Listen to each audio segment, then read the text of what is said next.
What's up, everybody, and welcome back to Unplayable, the conversation lab about your favorite game, Star Wars Unlimited. We're one man down this week. We're no longer the Fantastic Four. We are the... What are we, Jay? The Trivial Trio. That's great. I don't know. That's good. Yeah, so Jim's off working, and yeah. But how are you guys doing? Jay, you start. Oh my gosh. I feel like I always am the first one to say something, so I wanted to not say something. And We're all too polite. yeah, I'm doing Well, knock good. it man. off. I'm doing great. Been jamming some games. Been probably going to a locals tonight, and yeah, that's about it. Nice. Chilling. How you doing, Mike? Generally good. I have either a cold or allergies right now, so that part sucks. But and it's always a kind of question mark about which one it is. Yeah. So I currently can barely breathe through my nose. So other than that, I'm doing good though. Yeah, there's usually a month in like the spring, like right before summer hits, where I just can't breathe for a month. Yeah, it's just the it worst. sucks. I hate spring allergies so bad. But I can always get through because I'm like, okay, but warmth is coming and outdoors and yeah. Well, see, I hate the heat. So it's just like once it hits like April, I hate it until it's like October, and then October's the best month. Well, then, Mike, just move to Chicago, Well, man. okay. Come on. What are you doing? The difference is that it gets actually cold in Chicago. I don't like it to be actually cold. There's a very All right, so narrow Mike doesn't want it band to be of... hot. He doesn't want it to be cold. No, there's a very narrow band of temperatures that I'm comfortable in, and it's basically anywhere from like 60 to 70, and that's it. I don't think that Amazing. exists anywhere. I don't think so either. So I got to just like own a bunch of houses in a bunch of different places and move to each one depending on the weather. There you go. That's how you do it. There you go. We got those That's why people down here in Florida. That's for sure. They go up north during the summers, and then during the winters, they come right on down here. Yep. That's how Yeah, but in the live. winter it's hotter than 70, right? No, No, not that bad. it gets down to 70. Okay. Maybe I'll do half a year in Florida and pay less taxes. Yeah. You could live in Jay's house. Be buddies, roommates. No. House ain't big enough for that. But this is why you're collecting the master set of a play set for set one, because you want to buy multiple houses. At some point, you're going to cash out and sell that for A gazillion millions, dollars. right? Yep, that is definitely my plan. Speaking of which, we need an update, man. Like, where are you? I know. Do you have a percentage of where you are in your master set? I'm sure I do have a percentage. Do I know what that percentage is? No. I could calculate it. I probably have maybe 180 cards left to go in out of like 1,000 Wow. something. So it's coming along. I've been meaning to do another video. I just like haven't actually had the time to do it. But this week for sure. I don't know if I'll post the update this week, but I'll at least film it. Let's go. Yeah. I Yeah, feel like people got some need it for sections the... completed that I'm very excited about. So Nice. Yeah, everyone needs the lo-fi vibes of like, oh, I can sit and do my work while listening to Mike assemble this Yeah. this binder. yeah, Are there any people watch those?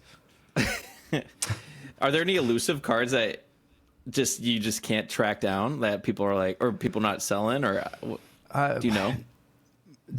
So for a while, it was really hard to find Leia Showcase, which I eventually did pick up. I don't remember if I put that in the last video. I don't think I did, but yeah, so Leia Showcase was really hard to find. Eventually got that. Cassian Showcase was a little bit tough at like the prices that I wanted to pay for it, but eventually picked that up. And then I think like the big cards that I'm still missing, I think I'm still missing Hyperfoil Boba and probably some other Hyperfoil legendaries, but yeah, it's coming along. It's coming along. Yeah. And then I don't got to think I've decide if even I'm doing seen the a same thing for set 2, which I probably will. Let's be honest. You're gonna have like a full-time job just tracking down cards every 4 months. I know. I've never even seen a Hyperfoil legendary in person. Really? Like truly, I've not even seen someone play it, or I've seen pictures online, but That's crazy. They're pretty rare. They're very rare. Yeah, they're really rare. Have you seen? I'm sure you've seen showcases in person. oh yeah, all the time. You opened one. Yeah, that's right. But that is pretty crazy that you haven't seen one in person before.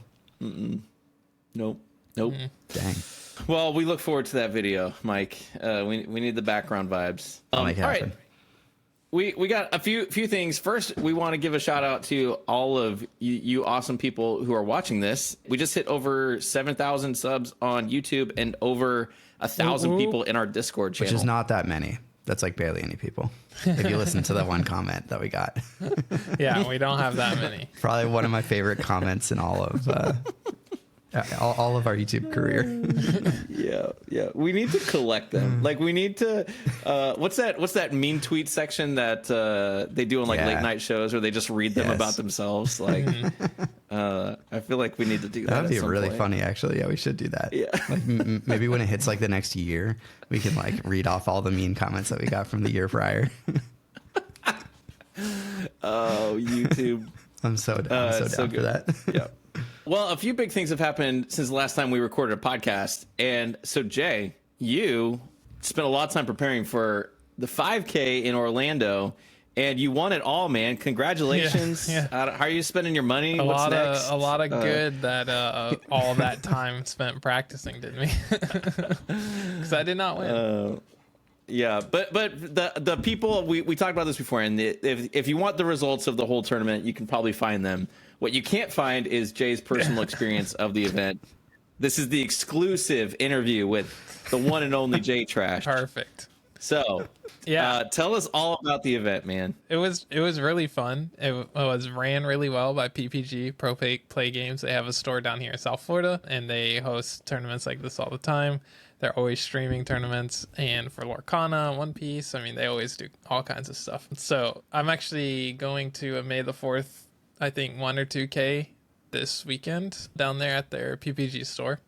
Nice. So I look forward to that. Yeah, I ended up taking Sabine Yellow. And by the way, it was awesome. There was so many people that came up and noticed me from Unplayable and said how much they love our channel. So it was a pleasure to meet anybody that's listening that I met at the tournament, because you guys are awesome and the reason that we do this. So meeting all of them was cool, and then I got to hang out with some people from the community as well. All the KTOD guys that were there, Bobby, and then a bunch from the Discord, Tata, Reflex, and stuff like that. And hanging out with them was fun, chatting with them. But yeah, I brought the Sabine Yellow that you can find a deck list for on our channel. The best version of Sabine you can play. Coined here right now. And I did pretty good. I wasn't too disappointed with how I performed. I played 7 rounds and I ended up 4-3, which is not where you want to be, but that's all right. Is it one away from being where you want to be? Oh, there were 8 rounds total. There was 8 rounds because I got it. Because once I hit the X3, I was like, I'm not in it, and I had a 2.5 hour drive to go back home, and it was already at like 6 o'clock at night. So I was like, I'm just gonna head back so that I'm at home in a decent hour. But yeah, so I sit down my first round, and it's Krennic double blue, which is kind of brutal. All the vigilances for 4, healing, got the cargo juggernauts healing, got the Childsons coming out for 6, power of the dark sides. I actually lost a game to it. I went 2-1 in this matchup. I didn't ultimately win, but in a couple of the matches I had to deal like 50, 60 damage in order to win, which is crazy. That's a lot. But yeah, that guy was cool. It was an interesting match. I mean, Childsons, I had ways to deal with them. I brought in my bamboozles for the following 2 games and was able to bamboozle Childson, and just That is a sweet play. Yeah, that's what you want to be doing. Yeah, was able to Just win from there. demoralizing. Yeah, exactly. Round 2 was against a green Sabine player that was playing like a hyper aggro version of the deck, Dodanas and everything. And they were actually, I lost 0-2 to this guy, but the games were super close to where it was like I claimed, and if I draw the pump, then I win. If I don't, then he hits me with whatever, and I die. And in neither of the games did I draw the pump. So that was felt bad. Yeah, it's tough. So I dropped Because you were sideboarding Rebel Assaults too, right? Yep. Sideboarding Like and out of Rebel aspect. Assaults. Yeah. Out of aspect. Lawful Insurgents. But I couldn't get there. In those games. That's all right. I won the next 3 rounds. So I ended up being 4-1. I played against what did I play next? Sabine into, I don't remember what I played next. I played a red Iden, a green Krennic. Oh, and a Boba Green. All right, yeah. Okay, I know my order. I played against a green Krennic next, which is not an easy match for me. If they are able to ramp into Krennic and Krennic comes out in the same turn as Iden, it can be really brutal because he heals a lot. I don't remember this. This was like over a week ago now at this point, so I don't remember all the specifics. But I ended up winning that 2-0, beating the green Krennic. And I go from there, I go to play Boba Green, which is a really good Boba Green player. I know who he is. I've played him before. He's in the KTOD Discord. And I end up going 2-0 against the Boba Green because, I don't know, Sabine just did Sabine things. It was like X-Wing turn 1, Falcon turn 2, and then Wing Leader turn 3, and then, you know, just Basically surprise strike, and you're dead. You know, like it was over before Boba even came out. I think there is a game where I played Leia to tap down his Boba and he wasn't able to use all the extra resources that he was, or like he was sculpting his hand to have the big turn where he gets to spend all the extra resources and he couldn't. So he like just didn't play anything basically. So that felt good. And then I played into Red Iden. And Red Iden is also one that's kind of brutal to play against. But I took that 2-0 as well. I was just doing Sabine things going fast. You know, like what can you do when I just get the perfect hands? You know, she steals games sometimes. And that's why I like playing her. So I was 4-0 or 4-1. I was like, sweet. If I win my next couple games, I got a good shot of making it in top 16. And then I lost my next 2 games in a row. I played against a green Leia that was really tough to play. I do remember... Wait, a green Leia or a Leia red? Or Leia red, sorry. Red Leia. Okay. I was like, wait, what? No, Red Leia. That was really tough to play against because turn 1, I went A-Wing. And then he was like Benthic plus Spec Force. And then turn 2, he played a red 3 after I swung in with my A-Wing, so I couldn't kill his red 3. He plays a red 3, and it's like he taps Leia, swings with Benthic and the Spec Force for like what? 1, 2, 3, 4, 5, 6, 7, 8 damage. And it's like he's playing 30 health base. I'm on the 25 health base. It's just like no way I'm coming back from that. And then the second game, I was a little smarter, but having that 5-point health difference kind of bit me in the butt there. I was also pinging a couple times, and I probably shouldn't have. So that's that. And then Vader Blue. I played against George, the one who invented the Vader Blue deck. And I actually won game 1. And then game 2 and 3, my deck just kind of like fell in on itself. I just like didn't have a turn 1 play on one of the rounds, and then it was, and then that's crazy. That's brutal. Yeah. And then the other game, I talked about this with Mike. It's like if they're able to play their 1 cost in the arena that you play your turn 1, then they like Vader ping plus swing at it before you get to attack, and then you play your turn 2 play, which for me is Falcon, and they just either power the dark side or open fire. It's like we go into the Sabine flip turn. I have nothing on the board. I've done no damage. So you really have to lane dodge in that matchup pretty well if you don't want to get screwed. Mm-hmm. Yeah. And that was the end of the tournament for me.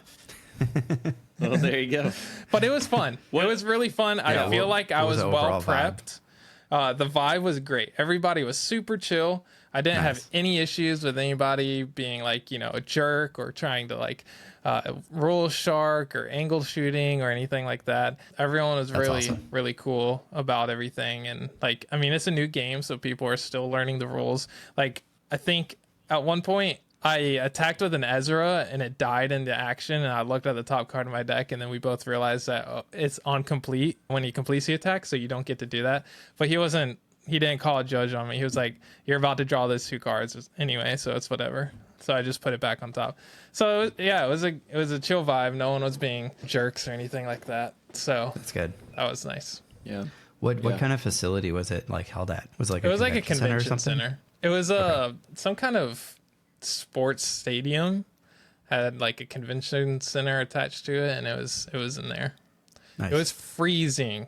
After like when we first got there was a ton of people in there because they were doing multiple tournaments, and towards the end there was a lot fewer people because everybody was dropping and stuff like that, and it got a lot colder.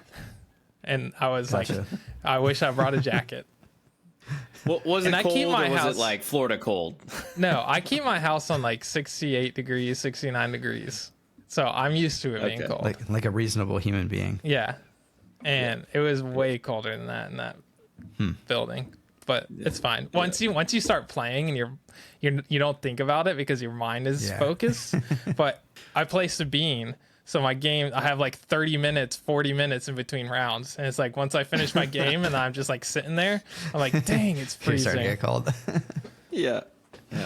Nice. What did you think about the 55-minute rounds, best of 3, when, a lot of people did opt for more long game, with Vader and even Palpatine making top 16. Like I saw every Palpatine match was going to time. What were any thoughts on the format or the timing? I mean, I play Sabine, so this is no issue for me. No, I think the rounds were fine, honestly. I mean, even the Blue Vader deck, that is kind of a end game style deck, most of those didn't go to time, I don't think. I think they were able to play pretty at pace. I mean, you can see even in the streams of like the top 16, you get to see Guy play a couple times, and it's like those games didn't go to time mostly. If it's like control mirrors, then maybe they'll go to time, like that Luke deck. But that Luke deck is meant to be like, this is going to take 45 minutes to play kind of thing, which is fine. I think that deck was actually really, really freaking cool, and it did super well, which was awesome. But it kind of like really stalls the game and makes it go for a long time. And because there's so many units on board, there's a lot more thinking about what you're going to do. So it makes it last even longer. But other than that, I think 55 minutes is more than enough for a best of 3. All right. Anything else on that event? If you want to hear about it, there's about 25 other YouTube channels that have posted their commentary on the event. They weren't even there. But not JTrash. Not JTrash. They don't have JTrash on it. Nope. So speaking of Blue Vader, Mike, you played a little Blue Vader recently. I did. You want to talk about that? Sure. The boogeyman? Yeah. So this last weekend, I played in a tournament. It was a win-a-box tournament at a store in Sacramento, and it was a ton of fun. It was like my first time in a while playing a more serious event. And I mean, like, it was still pretty chill and like everybody was cool, but like with actual stakes on the line and sort of having to take a little more seriously, like bring a deck list and like do all the whole thing. It's been a while since I've actually done that, so it was cool to do that. Cool to go. I brought the Blue Vader deck with some of the tweaks that I made. I have been playing Blue Vader for probably a couple weeks now, but wasn't on exactly what Guy and George were on, and so kind of just, I don't know, played that version and took what I liked from theirs, took what I liked from the one that I was playing before, and brought that, which was really fun. In the Swiss, I went 4-0, and that was pretty cool with an asterisk, and I'll get there, which is really like, it's a funny story how that happened. And then in the top 8, I lost in the first round. So Trash. So I showed up and I was expecting to, or hoping to see a bunch of mid-range decks, some green bobas, maybe some Lukes, maybe some other nonsense like that. And then I looked through like the registration sheet because they had us write down our leader and our base. And I'm pretty sure I was the only control deck there. And it was like 70% aggro. And I was like, this is not what I want to see. Nice. I feel pretty confident into Green Sabine, at least into like a normal Green Sabine, but really bad into Yellow Sabine and into Red Leia, especially Leia on Tarkin Town. If Leia doesn't have Tarkin Town, not as big of a deal. But Tarkin Town is like such an easy answer to Chilton. Like they just, like hit Chilton with their 3 attack dude that they had on whatever turn, and then they Tarkin Town, and then your Chilton is sad. So obviously round 1, I get paired against a Red Leia player on Tarkin Town, and super cool dude. We had a couple of really good games. We did go to time. So first game I won, second game he won, third game we went to time. And here's where the asterisk comes in, because the shop had us roll a die to see who would win. Wow, that's insane. And so I won the die roll. I didn't feel great about it. It's like you never want to win that way, right? Like, You yeah, and I never win the die I roll. have such bad luck that way. Yeah. But karma got me in the end, because the strength of schedules worked out to where I was the number 1 seed going into the top 8, and he was the number 8 seed going into the top 8, and we had to play each other in the top 8, and he crushed me. So Nice. Oh wow! All right. That's so tough. karma got its revenge for that die roll, and all was right in the world after that. But Brutal. yeah, he was a good player. It was a tough matchup.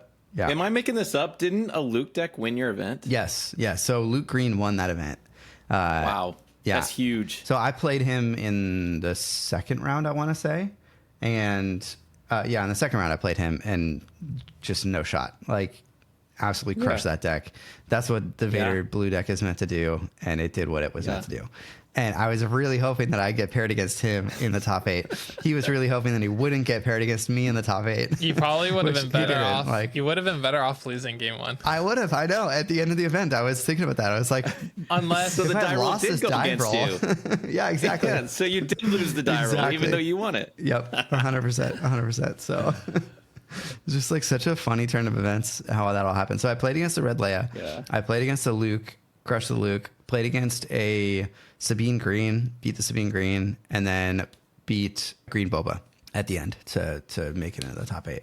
And yeah, it was just fun. Like, everybody that I played with was awesome. I met a few people that were there, like, at events previously around the area, and a lot of them were like, oh, by the way, like, I like the videos, blah blah blah. Like, that was super cool to hear and get to connect with people that watch our stuff. And yeah, it was just awesome. I don't know. I love going out and playing games. Like, it just makes me want to do it more. Mm-hmm.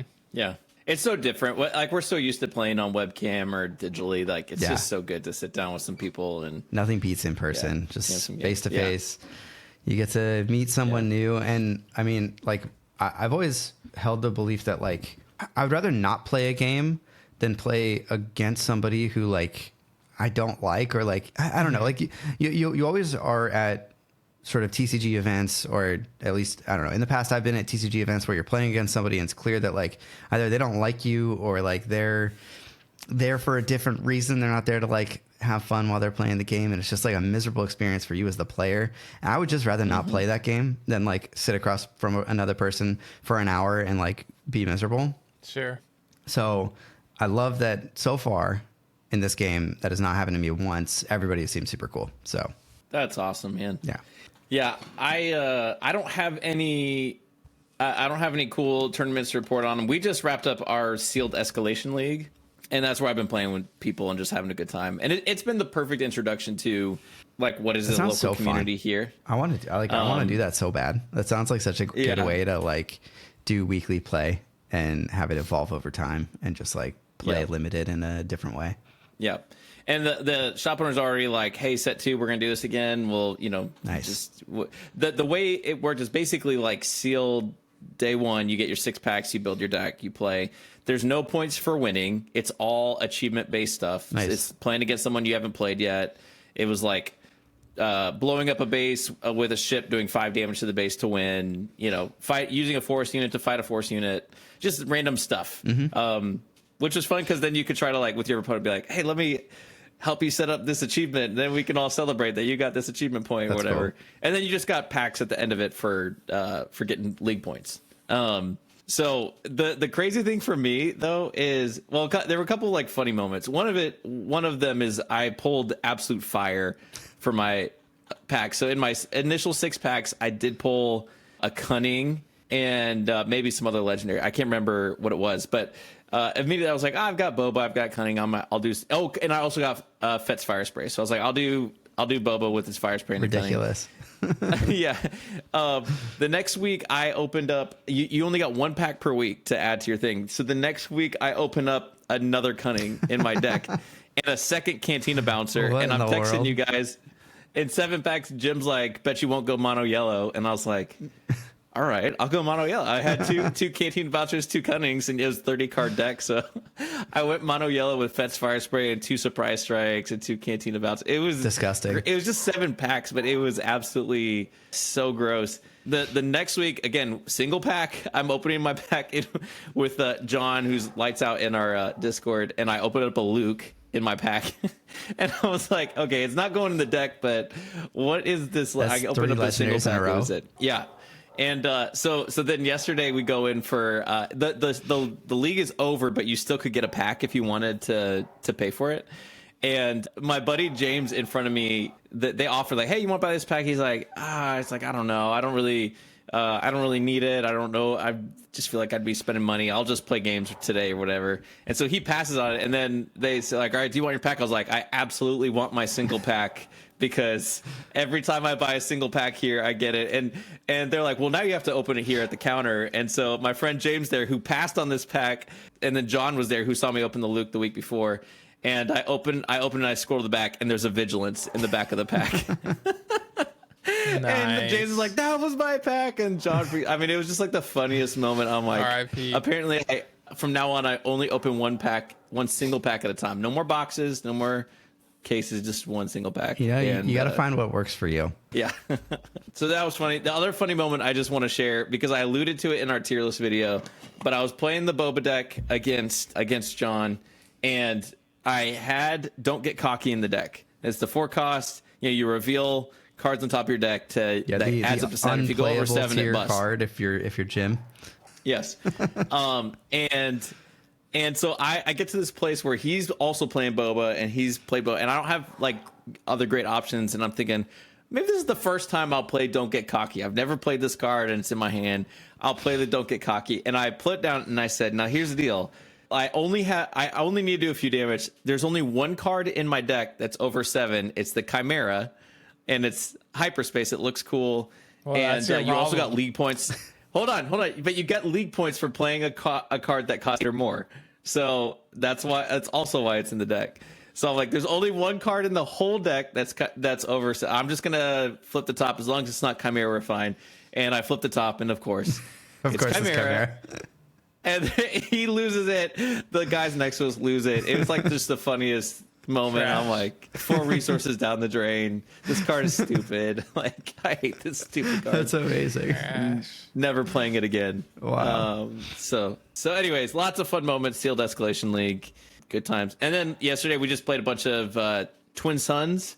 Have you guys? Let me ask you guys. Have you guys been playing any Twin Suns? Are you doing anything like that locally or kitchen table?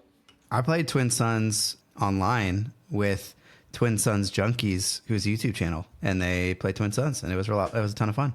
Nice. And the person who invited me to do that is actually local to me, and I got to meet him in person at the event, and we hung out. It was fun. Nice. Yeah. Nice. What about you, Jay? I played last week. I talked about playing Sabine Leia and then getting trounced because I brought them out on turn 2 or 3 because resupply.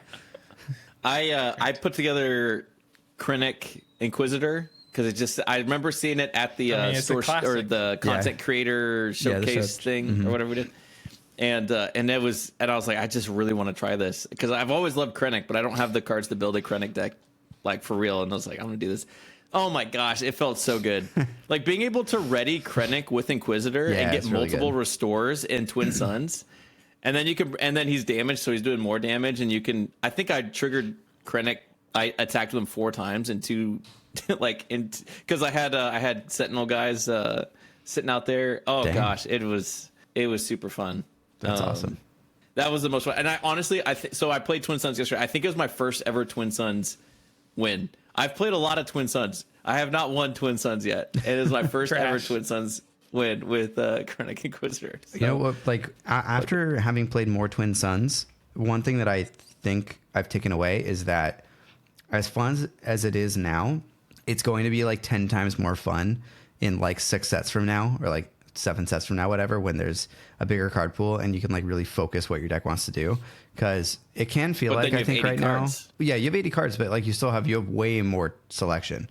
So it's like if you're building a deck that really wants to have units with grit, you can only put like 3 cards in your deck that like fit that criteria.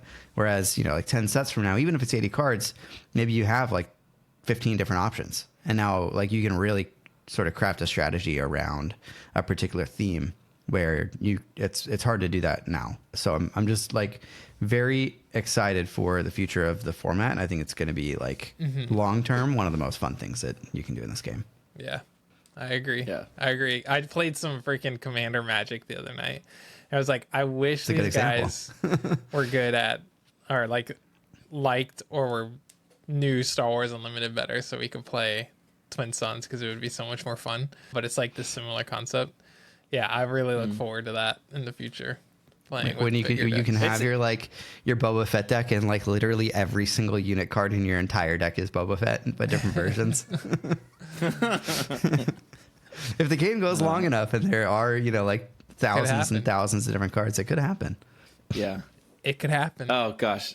It is so fun. Like honestly, Twin Suns I always leave, even if I lose, I leave like that was so much fun. Like we laughed so much. We like the idea of convincing other people to make bad decisions for your good. Like, yeah, 100%. There was a turn in the game that I played where I had a Yoda on board and my Yoda died and I was like, okay, I'll make this deal with anybody at the table. You can draw a card, but you can't attack me for the rest of the round. And they drew cards and they didn't attack me for the rest of the round. And it was great. That's awesome. Just like, I want more cards like that to exist so that I can do fun, table I think next politics set kind of things. We'll introduce a lot of that, which is sweet. Even just bounty alone, like opens that up, right? So it's so cool. Yeah, I think I mentioned this last time, but my wife is like super into Survivor right now. It's actually Jim's fault. Jim got her watching Survivor, which means now I watch a lot of Survivor because I've, good, because Survivor is a fantastic show. I've literally never watched a single episode of that show. Well, I hadn't until like a month and a half ago. So, but it reminds me, Jay, like now that I watch it, I'm like, it's like Twin Suns because you're like forming these temporary alliances where you're like, okay, listen, if we don't do this, if we don't eliminate them tonight, then we both lose at Tribal Council, like we're out, right? And then there's all this backstabbing and there's no immunity idols in Twin Suns, but I don't know. My brain is like completely consumed by Survivor and Twin Suns at the moment. We could introduce that. We could introduce it if you find a hidden immunity idol while you're playing. Like just in the store. It's somewhere in the store.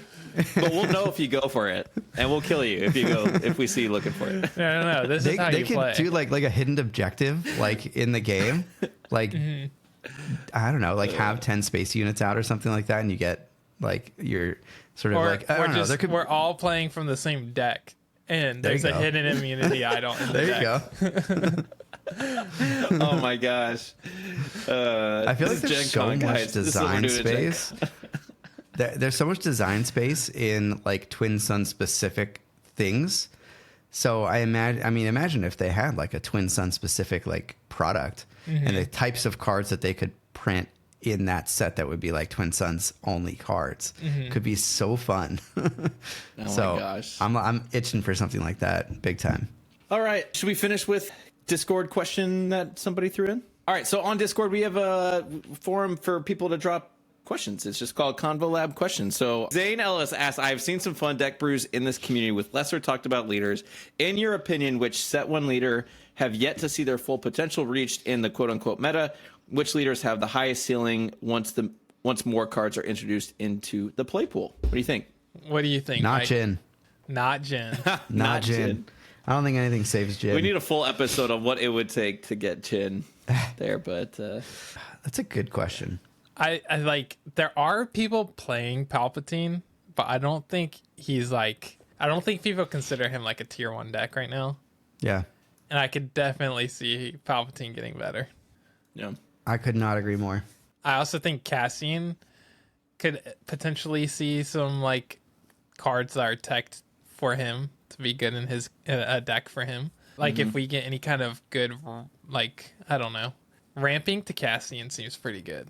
We haven't really seen any good decks for him, but getting him out on turn 5, he's kind of a good leader on his unit side. Yeah, the Saboteur is a big deal, and not a lot of people Saboteur and draw a card, like drawing a card for free. That's also great. Yeah, I would agree. Grand Inquisitor is like the easy answer, but I feel like it's like maybe a little too obvious that like he's gonna get better. What do you think about Thrawn? Mad Surfer thinks Thrawn 100% is underplayed and underrated. I tend to agree a little bit. I don't know. I like Thrawn. I think people in general, I think like are so tunnel visioned on Boba that they're like not even willing to try Thrawn. But I think Thrawn's got something going for him. 9 health is a lot on a leader. Yeah, and like, I mean, Boba and Han are pretty prominent in the meta, and being able to tap them down so they don't get their big spike turn is usually pretty good. So, I mean, pay one, tap someone day down. It's not bad. That's a good effect. Yeah. Yeah. Like, Sabine is only 4 costs, and if they wing leader Sabine, being able to tap down Sabine pretty easily is Yeah, it's nice. a good answer to that. I What do think you he'll think, see David? his time to shine. Yeah. The ones that came to mind, I'm like, that have an upside. It's hard to say because I wouldn't consider Han a bad leader, but I feel like Han can only get better because the when you get stuff that can come out at more 3-cost cards that come out turn 1, that's just good. Or more 7-cost cards that can come out at the 5-resource turn. You know, that's all. Anytime I see a 7-cost card, now I'm going to think, can Han, like absolutely abuse this? Yeah, can you break this? Even I totally agree. Like, I don't think that enforcement, he's underrated. Yeah, I don't think Han's underrated right now. Maybe a little bit underplayed, but I agree. Yeah. He can only get better. And we've talked about Inquisitor too. Although Inquisitor got to the final table at the TTS League, the TTI League, So did Han. and lost to Han Green. Yeah, Inquisitor Han. lost to, and then but Inquisitor with grit is just gonna be. It's like anytime I see something with 3 or That'd less be power, the I'm most like, fun way to play it. Yeah, that sounds like the most spicy way to do it for sure. All right, next question is from Mad Surfer 728. Mad Surfer asks, I watched an interview with Philip Ritchie, who came in 3rd with Luke at the Florida 5K today on Max Tappera's channel, where he went through his deck and tournament. He said he had a game where time was called just after game 2 concluded and the match was at 1-1. He was deemed the winner because one action phase is played out and he had more life on his base than his opponent, since he was playing Echo base and his opponent was on ECL. What are your thoughts on this? What are your thoughts in general on a match ending in a tie? Is a game loss? I like it for eliminating intentional draws, but it does create a lot of feel bad moments. That's kind of wild that it was determined based off of base health. This specifically was different too because it was top 8 or top 16 or so whatever. you can't really like double loss in the top 8 because who the hell you get paired with? Right. I feel like Top cut. hey, at the event that I was at, they had no time limit for the top cut. Yeah, they probably shouldn't have it for this, but I think that there wasn't enough time. I think the tournament literally the didn't day. end until like 11:30. We started at 8 a.m. and the tournament ended at like 11:30. So they felt like they had to put a time limit on it, I guess, which sucks because It's like 8 hours, like literally 8 hours, like, and plus a break if you got a break. Like, we didn't get a break. You didn't get a break? Not, There was holy no break. moly. There was no lunch break. There was no Jeez. dinner break. That's it was rough. Straight rounds. So it's just like after 55 minutes at a time. Time before and after the round, it's like probably over an hour between, or like for each round. By the time you're done, like you're cooked. And it feels like the type of thing that should be a 2-day event where like the top cut comes back day 2 to like, But it was on a Sunday. play, but they couldn't. Yeah. Yeah. So that's pretty rough. Yeah, it was super rough. Luckily, I was playing Sabine, so I had Yeah. 30 minutes at the end of every round to be able to that like is go nice. to the bathroom and like just chill. That's nice. I would not have wanted to go to time every round for 8 rounds and then 3 or 4 more and top cut. Like that would suck. Are there, like, I'm assuming that this is not the official rule for what happens if you go to time in the top cut, right? Or is this? I don't think there will be a time in top cut for official fantasy flight tournaments. Because like I haven't looked at like the tournament document in a long time, but they lay out, I don't know how a tournament should work there, but maybe they don't lay out I don't this think there's specific a time situation limit. out. Okay, got it. So there is So never they kind a of draw. just did this so that they could figure out who won. Yeah, that's Yeah. kinda Yeah, trash. I mean, I don't really like determining it based on like who started with them. Like, I don't know who has them. It should have been like damage dealt then instead of like health left on base, probably. Yeah, that was probably whoever the TO was decision, like how they were going to handle it, which is kind of trash. Yeah, that is. I think. What do you think about with outside of this situation? What do you think about draws being lost for both players? I think it's a bummer, but it also like, I don't know, intentional draws are always dumb. Like, Yeah. I feel like that undermines a lot of the, I don't know, like competitive events. Like, yeah, it always feels bad when you hear about that. So yeah, I'm not sure. Because it's like, what do you do? Like some games like literally could go on forever, or at least feel that way. Yeah. I mean, number one is just play faster, but like I don't know, you can't always like dictate how fast your opponents play. Like I felt like I was playing pretty fast at my event this past weekend, and a lot of my games got close to or went to time. Yeah. Yeah. Yeah. Another thing that was really screwed up at this tournament is round one. There was a bunch I heard of about control this. decks that went to time and they got draws, right? And West Coast pairings was set up that you submit how many what the win loss ratio was. So if it was like 1-1, you put 1-1 for each person, and then you submit it. And they ended up changing the form mid tournament because they had to change the way that we were submitting it because of the way it was handling it. But it essentially took all the people that drew, and they had to play. They were paired together in the next round. So all these control decks that drew had to play other control decks that drew again.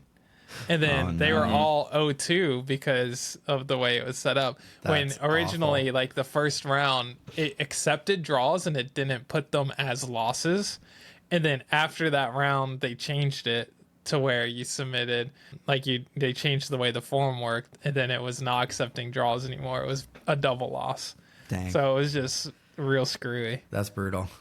So there could have been more control decks that did well if they hadn't If that gotten didn't happen, yeah. screwed. Yeah. In my mind, it's like if you're going to play a control deck at one of these big events, you just need a lot of reps so you can make decisions quickly. Yeah. Because you just know it's going to go long. And the hard part is then if your opponent's not used to playing against control, it could take them a long time to make decisions, which we saw like on the stream. There was one time there was one person who was trying to decide what to resource for like 2 minutes. And it's like, gosh, like, I don't know. Like that's the stuff that's just frustrating to see. And it's just maybe in time people get more used to it. And if you're on stream, you don't have to worry about this, but there's going to be big tournaments that aren't streamed and it's still frustrating. So I don't know. I don't have a better answer. I don't like intentional draws either. So yeah. Yeah, it's I'm tough. trying to I feel find for the out. people who have to make decisions. Yeah. I'm trying to find out if this tournament this weekend for PPG is going to be streamed. Oh, If that'd it be is, cool. I'll let you know. I mean, it's May the 4th. There better be some good streams happening. Yeah, I don't Or know. Jay and I will have to stream in Discord again. I don't know about any events happening near me on May the 4th. Isn't that insane? Trash. Yeah. There are, I don't know. There's like probably 5 stores in the area that host Star Wars Unlimited, and I have not heard of any events yet. So maybe I'll have to figure out how to do something a little bit more laid back, but still do something because you got to play Star Wars. Well, if you lived in on Star Wars Chicago, Day, right? Mike, you'd have endless. Oh yeah, I'm endless sure there's possibilities. like 20 stores to go to. I mean, honestly, yeah. One day. So, all right, guys. Well, thanks so much for tuning in and hanging out for the Conversation Lab, and we'll see you in the next one. Bye. Bye.